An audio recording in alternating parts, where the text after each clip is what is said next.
2020년 부활주일은 참 특이하고 특별합니다. 전염병으로 인해서 많은 사람들이 어려움을 당하고 있고, 그 어려움 속에서 또 거기에 대한 극복을 하기 위해서 수고하는 많은 분들과 또 그것을 바라보고 있는 많은 사람들, 마음과 생각은 거의 하나의 마음을 가지고 있을 겁니다. 이 시대가 어쩌면 예수 그리스도의 부활을 간절히 소망하고 있고, 부활의 능력이 우리의 삶 속에 이루어지기를, 보여지기를 소망하는 이때에 우리 예수 믿는 이들이 나아가 부활의 증인이 되어주고, 그 증인됨이 그 삶 속에서 증거될 수 있는 우리 성도들의 삶이 될 수 있기를 바랍니다. 그래서 이번 2020년 부활주일은 진정 죽음에서 부활하신 예수 그리스도의 부활로 우리의 삶이 회복되고 또 변화되는 그러한 역사가 있길 바랍니다. 그 부활의 증거가, 또 부활의 증언이 성경 말씀에 기록이 되어 있습니다. 한번 따라해 볼까요? 하나님의 말씀인 성경은 나의 신앙이요 나의 고백입니다. 주여 내게 무슨 말씀을 하려 하시나이까? 내게 무슨 말씀을 하시든지 그대로 하리이다. 그대로 해서 예수 그리스도의 부활에 동참하는 우리 성도들 될 수 있기를 바랍니다. 작년 12월 그 중국 한 도시에서부터 시작된 전염병이 세계를 강타하고 있습니다. 어떤 신문에 보니까 공포의 터널을 지나며 이렇게 되어 있더라고요. 외국 신문에 공포의 터널을 지나며 그렇게 이제 표현을 해놨죠. 근데 이 공포의 터널을 지나며 변화되는 것들이 있다. 깨닫는 것이 있고 결단하는 것이 있고, 그래서 이 터널이 끝나고 나면 그 세상은 터널 이전의 세상과 다른 세상이 될 것이다. 다른 세상이라는 것은 전혀 다른 것이 아니라 정리될 것은 정리되고 새롭게 나가야 될 것은 나가는 방향이 설정된다 그 말이죠. 근데 이것은 지금 이 코로나 바이러스로 인한 이 시대의 얘기가 아니라 벌써 오래전서부터 21세기를 얘기하고 2008년도에 2003년도, 2008년도 UN 보고서나 이런 데서 보면 판이 바뀌었다라는 얘기를 많이 했어요. 그래서 직업도 바뀌고 전공도 바뀌고, 이전의 직업들의 몇 퍼센트는 없어지고 몇 퍼센트는 있어지고, 또 학교도 마찬가지입니다. 시스템이 달라지고 이런 얘기들이 계속 왔어요. 절정에 오를 때가 이제 2010년도에서 2015년도까지 이 5년 동안은 바뀌어야 된다, 빨리 바꿔야 된다, 준비돼야 된다, 준비되지 않으면 도태된다는 것이 학회에서의 아주 공통된 소리였습니다. 일성 한 소리였어요. 계속. 그리고 그때 디데이를 어디로 잡았냐 하면 2018년도 그 전후로 해서 2022년도까지 이 전환이 굉장히 변화될 거라고, 판이 바뀌었다라는 표현까지 썼어요. 판이 바뀌었다. 이전에 그런 생각과 마인드로는 안 된다라고 얘기를 했고, 그것을 계속 가는 거예요. 이대로 가다간 그렇게 되어 있었죠. 그게 하나의 매체가 지금 코로나라고 하는 전염병으로 인하여 이게 더 구체화되고 있는 거예요. 우린 당장 눈앞에 있는 것들만 보며 이렇게 살아가고 있는 것 같지만은 지금 뭐가 뭔지 모르게 과학이, 의학이, 사회가, 문화가 굉장히 정리되어 가고 있다고. 이게 아니면 다른 것으로라도 정리되어야 될 요 시기에 지금 이것이 아주 가속시키고 있다라고 얘기할 수가 있습니다. 이 모든 것을 변화시켜 버리고 있습니다. 코로나 전염병이 변화시킨 것이 아니고, 이전에 가지고 계속 변화해야 된다고 하는 우리의 이 시대의 요구가, 역사의 요구가 이것으로 인해서 다시 진정시키고 정리하고, 우리 구조조정이라는 거 하잖아요. 환경을 정리하고 이렇게 되어지는 거예요. 조직도 마찬가지입니다. 조직도 변화되는 거예요. 어떻게 되겠습니까?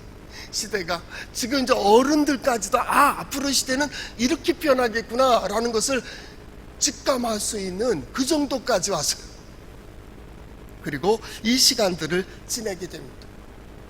그 변화는 또한 사회 변화에 맞춰지는 세상의 옷을 입은 교회도 변화되고 있다, 그 말입니다. 그래서 이렇게도 시도해보고 이렇게도 시도해보고, 어려운 환경, 어려운 조건 속에서는 어떻게 신앙생활하며 어떻게 예배할까, 어떻게 말씀을 전하며 예수 그리스도의 복음을 전할까를 궁리하고 고민하는 학생들이 지난주에 개학을 했는데, 개학을 해서 인터넷으로 하잖아요. 이게 준비되지도 않은 그 상황 속에서 이게 어떻게 진행될지는 서로들, 이건 누구도 예측할 수 없는 이런 일들 길로 가게 되죠. 다 걱정이죠. 일찍이 아놀드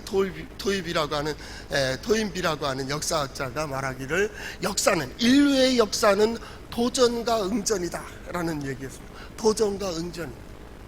계속해서 외부의 도전을 받고 거기에 대해서 대응하고 응답하는 그러한 역사로 계속 되어 있다. 전쟁이 일어날 때가 있고, 전염병이 돌 때가 있고, 자연재해가, 태풍이 일어나고 지진이 생기기도 하고, 어떤 것으로 인해서 자연의 어떤 생물들이 전멸하는 것 같은 그런 어려움도 당하고, 이 개인적으로도 마찬가지죠. 나이도 들며 몸이 약해지며 여러 가지로 거기에 대해서 내가 어떻게 어떻게 대항할 것인가. 오히려 이때 이 어려움의 시간들을 지나가며 그때 다지고 준비하고 자연의 재해가 일어날 때마다 그 순간에 인간은 진짜 미약해. 우리는 대처할 힘이 없어요. 미리 대처할 힘은 아무것도 없어요. 당합니다. 많은 희생을 치르고 아픔을 겪고 상처를 갖지만은 한 가지 분명한 것은, 인간은 반드시 그것들을 극복해왔다, 그 말이에요. 극복해왔다. 그래서 우리 흔히 말하는 이것도 지나가리라. 지나간다. 근데 중요한 게 있어요. 이걸 어떻게 극복할 거냐, 그 말이죠. 이게 지혜죠. 기다리면 되느냐라는 거죠. 인간은 기다리며 그냥 끝나는 존재가 아니었다라는, 하나님께서 우리 인간을 창조하시고 인간에게 복을 주시되 다스리고 정복하라고 하는, 모든 자연에게 주신 땅에 충만하라, 생육하고 번성하라는 거기 위에 다스리고 정복할 수 있는 힘을 주셨다. 그 영상을 회복하는 거예요. 그 회복하는 것은 뭐예요? 하나님 앞에 서는 겁니다. 창조의 질서를 따라 살아가는 겁니다. 우리가 마땅히 서야 될 자리에 서며 해야 될 일들을 감당할 때 가능하다, 그 말. 그 길을 떠나서는 힘이 없어요. 진실하지 않고 어떻게 힘이 있겠어요? 믿음이 없는 삶이 어찌 소망이 있겠어요? 내가 진리를 따라가고 있고 진실하게 살아가고 있다면 누가 뭐라 그래도 나는 용기가 있어요. 누가 뭐라 해도 비겁하지 않을 수 있어요. 누가 뭐라 해도 자존심 안 상해요. 문제는 내가 불안한 거예요. 내가 강하면 병도 이겨내는 거예요. 내가 강하면 그 모든 어려움도 이겨낼 수 있어요. 문제는 우리 자신에게 있다, 그 말이죠. 이번 부활주일을 맞이하며 우리 성도들과 함께 나누고자 하는 말씀은, 부활절 전후로 주께서 말씀하신 내용들을 정리해 보려고 해요. 오늘 성경 말씀은 이렇게 시작되고 있습니다. 제자들이요, 이날 안식일 후 첫날 저녁 때 제자들이 유대인들을 두려워하여 모인 곳에 문들을 닫았더니 예수께서 오사 가운데 서서 이르시되 너희에게 평강이 있을지어다. 그 말을 시작합니다. 너희에게 평강이 있을지어다.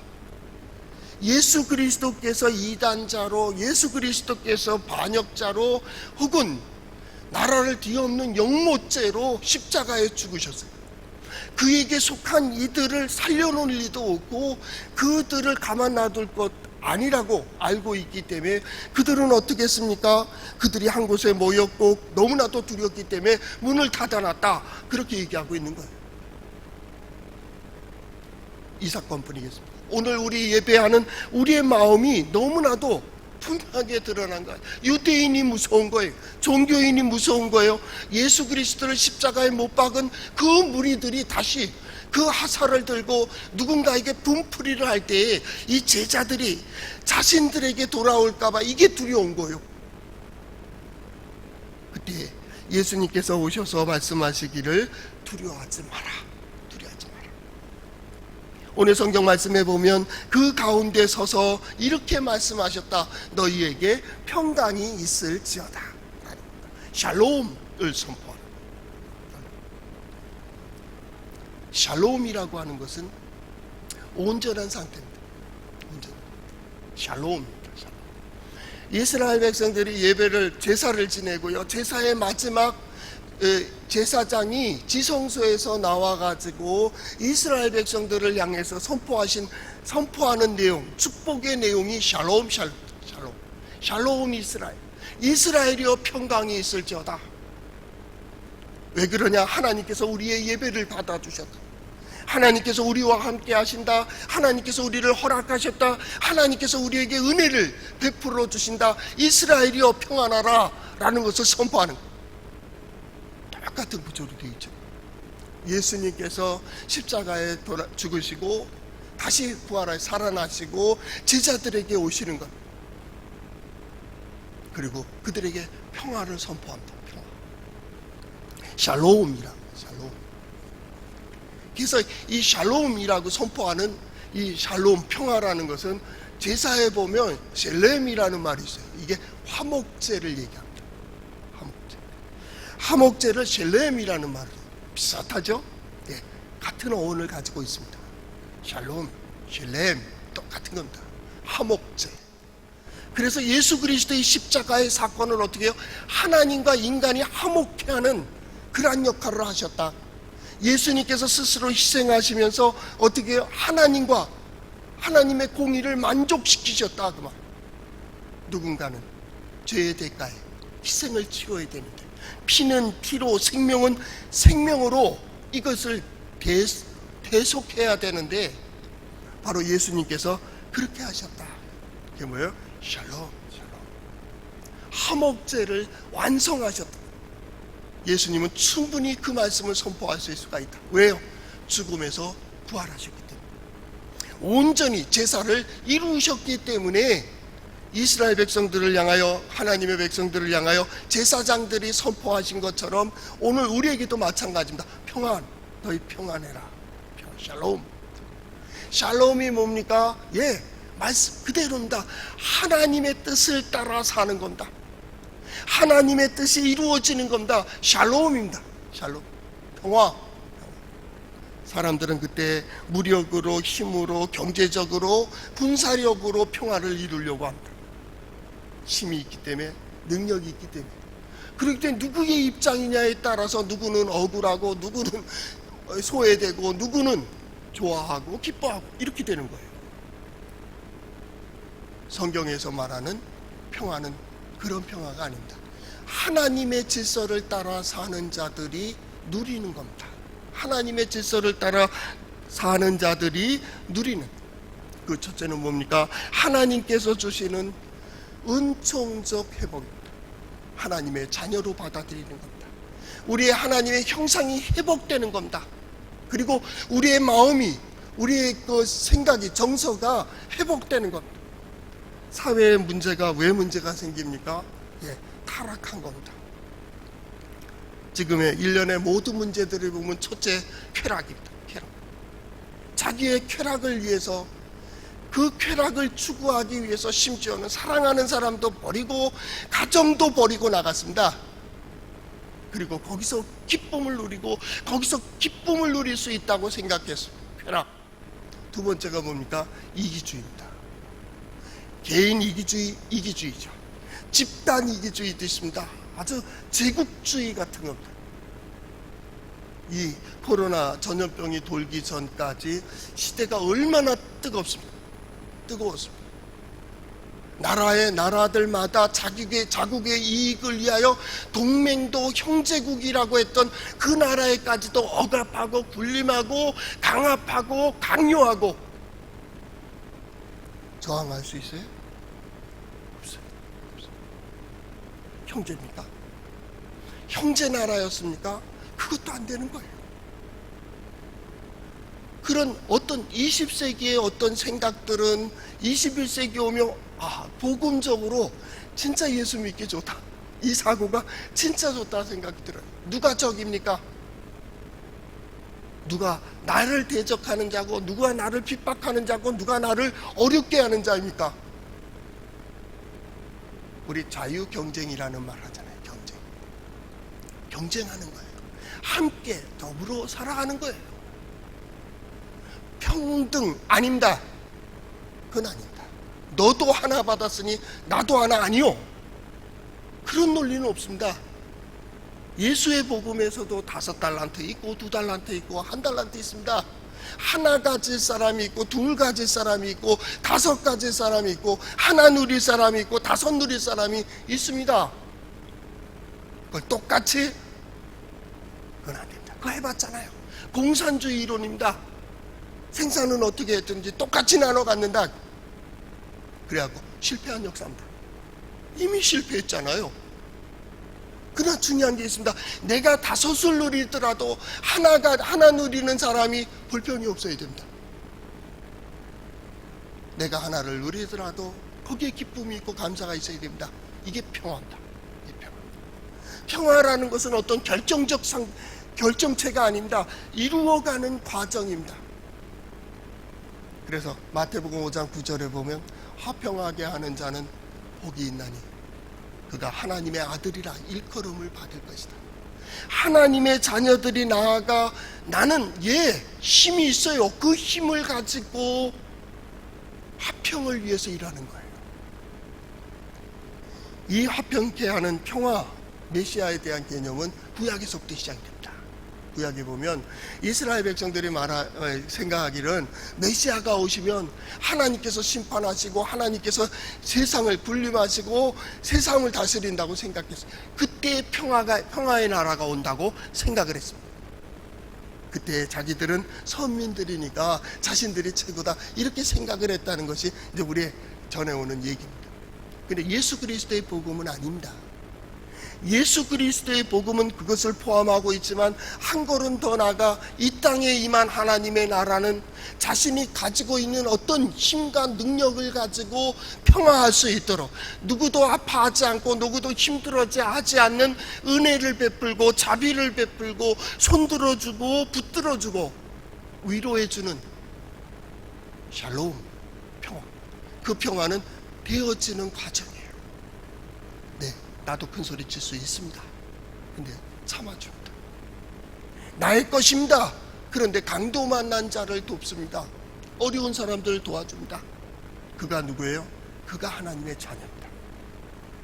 믿음의 사람들은 나가 이제 부활, 예수 그리스도께서 나 같은 사람을 하나님의 자녀로 받기 위하여 십자가에 달려 돌아가시고 죽음으로 희생을 치른 것처럼 나도 누군가를, 나의 가진 시간과 나의 가진 물질과 나의 가진 능력과 나의 가진 힘으로 첫째는 하나님과의 관계를 회복시키는데 말입니다. 둘째는 사람들과의 관계 속에서 그 평화를 이루어가는, 그가 누굽니까? 하나님의 자녀들이라 그 말입니다. 하나님의 자녀. 그게 평화.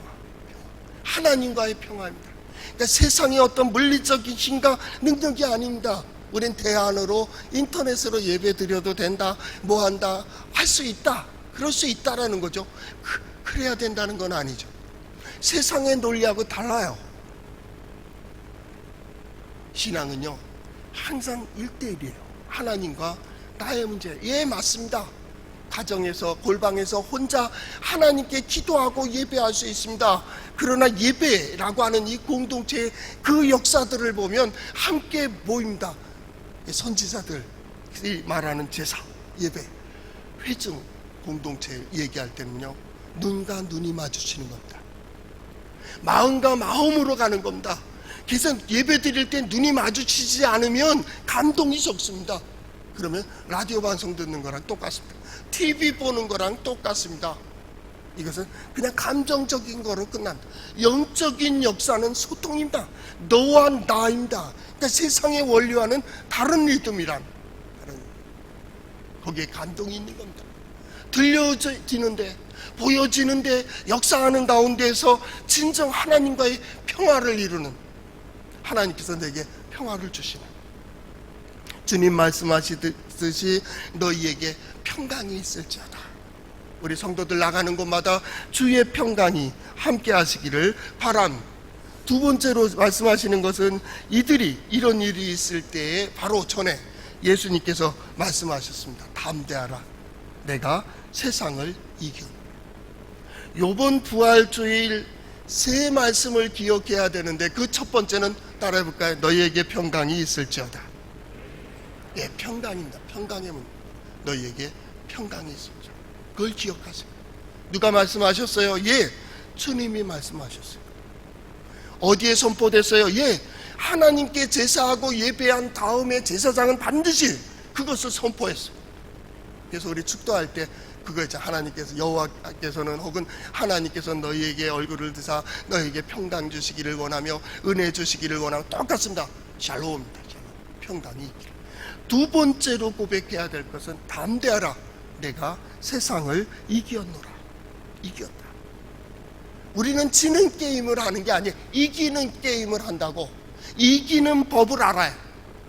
어디에 있어요? 예, 성경에 있어요. 그것은 진리고 그건 법칙이고 원칙이고 근본이에요. 예수 믿는 사람들이 그래서 법을 더 잘 지켜야 되는 거예요. 왜요? 이렇게 살아가야 된다. 이렇게 누가 보더라도 아, 저렇게 살아야 되는구나. 저래서 이룬 것은 쉽게 무너지지 않는 거구나. 그걸 알아야 돼요.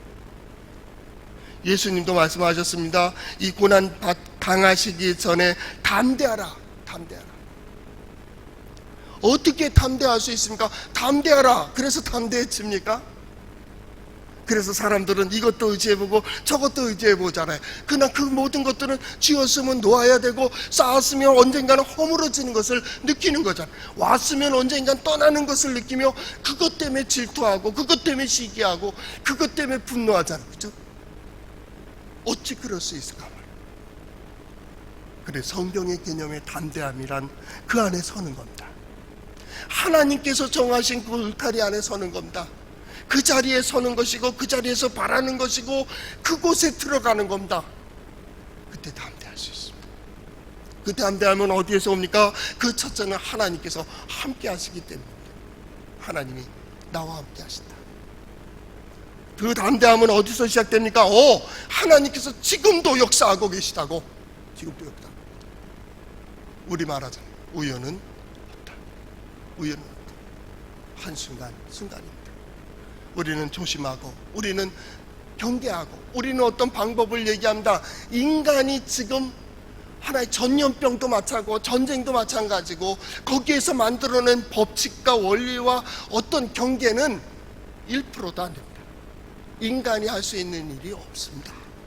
거의 없습니다. 우린 조심할 것뿐입니다. 결국 보이지 않는 힘이 이끌어가는 겁니다. 우린 하나님께서 이끌어 가신다고 믿는 거예요. 하나님이 역사하신다. 하나님이 도우셔야 된다. 수렁에 빠질지라도 하나님은 우리를 구원해 주실 것이다. 심지어 죽음 그 너머에 부활을 바라본다고. 우리는 누구예요? 예, 결과를 가지고 출발하는 거예요. 우리는 두 번째 꼭 기억해야 됩니다. 한번 따라해 볼까요? 담대하라, 내가 세상을 이기었노라. 예, 세상을 이겼다. 이겨놓은 싸움이다. 이겨놓은 싸움에 대하여 여러분 어떻게 설 것입니까? 그렇게 서는 거예요. 그렇게 서는 거예요.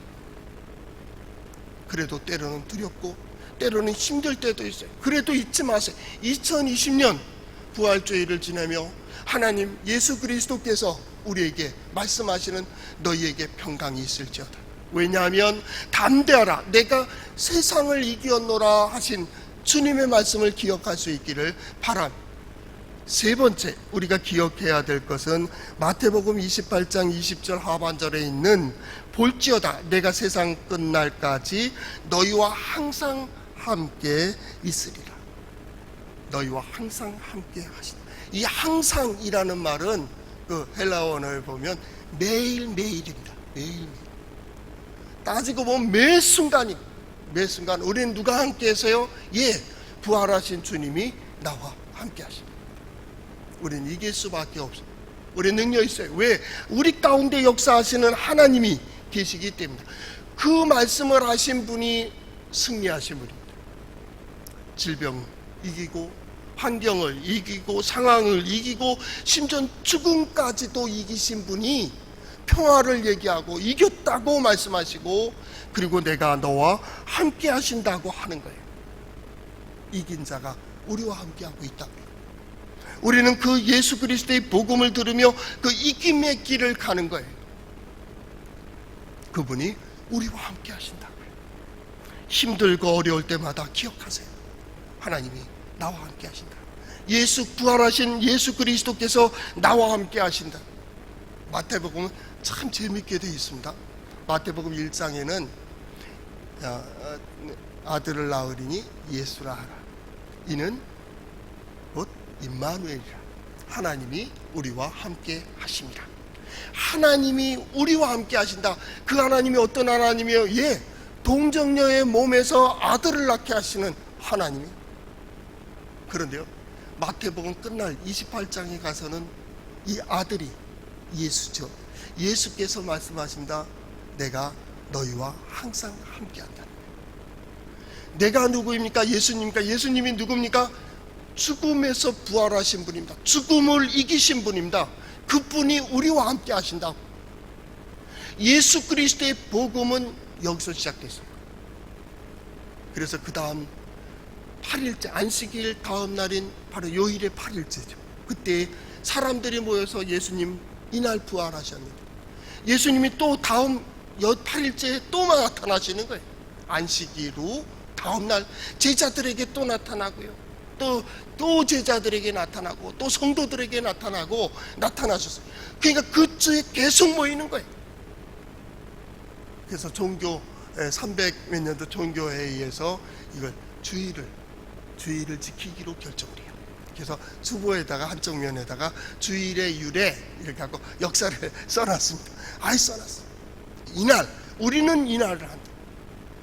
어떤 날 어떤 시간, 모든 시간이 주일이다. 그러나 우리는 예수 그리스도께서 부활한 날을 교회의 주일로 지키며 여기서 우리가 함께 하나님의 말씀을 듣고 예배한다. 이렇게 고백하지 않는 자는 그리스도인이 아니다. 이 얘기까지 나왔어요. 초대교부들이 한 말씀입니다. 우리의 신앙 고백이 예수 그리스도의 부활로부터 시작됐기 때문에, 죽음에서 부활하신 주님이 뭐라 그래요? 내가 너희와 함께한다. 언제까지요? 세상 끝날까지 너희와 항상 함께하리. 항상. 그래서 믿음의 사람은 환경에 예속되지 않는 거예요. 환경에 예속되지 않는, 상황을 따르지 않는, 또한 뭐 한 가지요? 죽음을 초월한, 죽음까지도, 그 문제까지도 우리는 예수 그리스도로 해결이 돼요. 생각해 보세요. 세상에 무서운 사람들 많이 있습니다. 진짜 무서운 사람이 누군지 아닙니까? 죽음을 무서워하지 않습니다. 죽음을 무서워하지 않습니다. 근데 막무가내로 대안 없이 그런 사람도 대책 없지만, 우린 죽음의 답을 가지고 있습니다. 더 중요한 게 있습니다. 예수 그리스도의 십자가 앞에서 예수 그리스도와 함께 죽고 예수 그리스도와 함께 다시 살아난 겁니다. 여러분, 죽음에 직면해 보셨습니까? 내가 이대로 살다가는 얼마 시한부 인생이라고 하는 그 시간을 접해 보셨습니까? 이제 죽음. 수술실에 이렇게 이 병상에 실려갈 때가 있잖아요. 다시 저 빛, 형광등 저걸 볼 수 있을까? 신발을 벗으면서 이 신발을 다시 씻을 수 있을까? 그 죽음의 순간은 다 지나가는 거예요. 한순간 이 자기 일생에 있었던 모든 것, 스치는 모든 것이 다시 재해석돼요.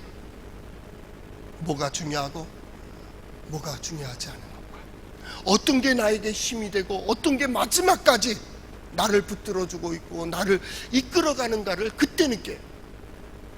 수술실 갔다가 나올 때 그때 마음으로 살면 진짜 인생 성공하는 거예요. 잊어버리니까 문제지. 근데 더 중요한 거는 우리는 죽었어요. 예수 그리스도 앞에서 죽음을 경험한 사람이에요. 그 사람이 무엇이 두렵겠어요? 무엇이 두렵겠어요? 무엇이 그를 갖다가 위협할 수 있겠어요? 2020년 부활주의를 설교를 준비하며 저는 그렇게 생각을 했어요. 우리 성도들이 이제 예수 그리스도의 죽음에서 부활을 믿을진데 세상의 어떤 것도 그들을 이길 수 없다. 여러분은 승리자로 갈 수 있기를 바랍니다. 예수 그리스도께서 고백하셨던 것처럼 담대하라, 내가 세상을 이겼노라. 그리고 우리의 삶이 예수 그리스도의 부활을 증거하는, 부활의 능력을 경험하는 삶으로 나갔으면 좋겠어요. 성도들이 생각하는 것마다 새로워지게 하고, 성도들이 손대는 일들마다 하나님의 역사가 함께 하시고, 되어지는 모든 일들 속에 죽음에서 부활하신 예수 그리스도의 부활의 신앙을 가진 자답게 가서 승리의 소식이, 성공의 소식이, 살아계신 하나님 예수 그리스도의 부활의 소식이 여러분의 삶 속에서 들려지고, 그래서 그 소식이, 그 모습이 이 시대 지역의 사람들에게 위로가 되고 힘이 되고 생명을 살리는 말입니다. 여러분의 소식을 듣는 이들마다 새로워지고 새로 부활하는, 중생하는 그러한 역사가 있기를 축복합니다. 기도하겠습니다.